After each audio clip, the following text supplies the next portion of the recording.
bacana. Ela tava muito pronta, arrancando as penas, ia por fora, né? Ela tava querendo pôr no chão da gaiola aqui, ó. E o ninho tava lá em cima e ela não queria pôr. Eu peguei o teu ninho aqui, ó. Pus com a tourinha, já tá perto de tirar já. Ela tava muito pronta. Se não botasse, ela ia acabar pondo fora e desperdiçar os ovos, né? Tem outra ali, é ela mais outra. Deixa eu mostrar outra ali. Ó, tem outra aqui também, ó. Essa aqui tá com canário vermelho. Essa daqui tá com canário vermelho.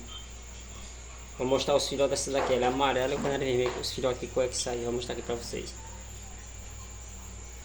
Ó, os filhotes que jeito é que sai. Os filhotes saem vermelho. E aqui a canária é amarela. Esse daqui eu não tô não. Vou mostrar outros aqui maiorzinho já. Ó, esse daqui, ó. O tom maior.